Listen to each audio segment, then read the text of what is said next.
Welcome to Hayley Roberts Art. Today we're going to paint these simple abstracts. I've singled out some colours from the Kuretake range. We've got a green gold and we've got a flax beige, and I've got cold pressed watercolour paper which I've sectioned into 4 sections using some masking tape.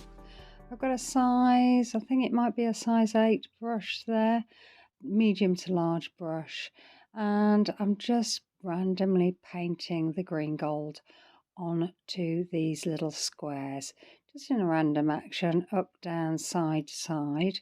Very easy to do, don't even think about it, just get that paint on, leaving some gaps of white because I'm going to be adding the flax beige. So adding that colour on top, letting it mix. So a bit of wet on wet action going on there. So I'm leaving some gaps. You may choose not to. Just go with how you feel. Just let all those emotions that you can feel inside of you sort of flow out via the brush. So I've got the pink now and just adding that as another layer on top. Again, letting it all mix because it's still all wet, the bottom layer is. Letting it go over, just zigzagging it across the page. I find this art quite freeing. It's almost a little bit reckless, you know. Oh gosh, I'm not following the parameters of what art should be. Just letting that brush lay down some colours. It feels really, really good inside. So I've chosen these colours, but you might not like them. You may see some other colours that you like. Use those. Just be free. Just go with what you think is going to be good for you. Don't worry about the outcome. Just go with the flow and see how it feels for you. So I've let that paint dry and I've got some acrylic paint. And I've got this little roller here which has got little cutout shapes. So when I lay the paint onto the squares, it leaves little tiny squares. I don't know whether you can see that. So again, I've let that dry and I've thought to myself, it's not as bold as I would like that to be. So I've grabbed some pencils and I'm just outlining some of those square shapes just to make it look a bit more pronounced. I find that if an abstract isn't going my way or it's not vibrant enough, you can always pull it back by adding an additional media to do that. So you can now see the squares, they're a little bit more pronounced. The pencil I'm using is a very similar shade to the pink paint that I've put on there. So just keeping within the parameters of the paint colour choices I've used, but you may want to go for something really quite different. A purple would look really good on this, or a vibrant green. So I've finished doing the squares and I've looked at the page and just thought that the white areas looked a little bit stark, so I'm just adding some colour in there, just adding a few lines here and there in those white negative spaces, and I think it just takes off that, you know, that look of it being so stark and in your face. So I've switched up some of the mark making, so I'm doing some vertical lines, horizontal, then sideways lines, and then I'm moving to making a more circular pattern on this one, just because I feel that I wanted it to look a little bit different, just to see what that looks like really. I've grabbed a white Posca pen, a white acrylic pen there, and I'm just adding some tiny little dots here and there on the darker areas, just because I think they look really pretty and I really love doing dots or circles. So I thought, oh yeah, can I put these on here? Oh yes, I can do what I want, it's good. So I was going to keep with a similar colour throughout, but then I've looked at the page and thought, oh, I don't know, it's not looking vibrant enough for me.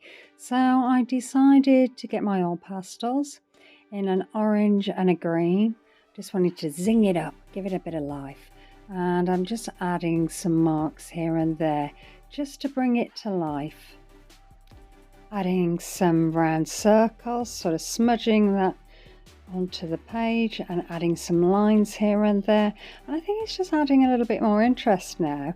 When you look at the page, your eyes sort of dart around trying to have a look at all that detail. As you can see, this is just so easy to do and really enjoyable. You really get into the moment, you know, when you're trying to think, oh, what can I put here? What can I put there? What colours? You want to zing it up a little bit.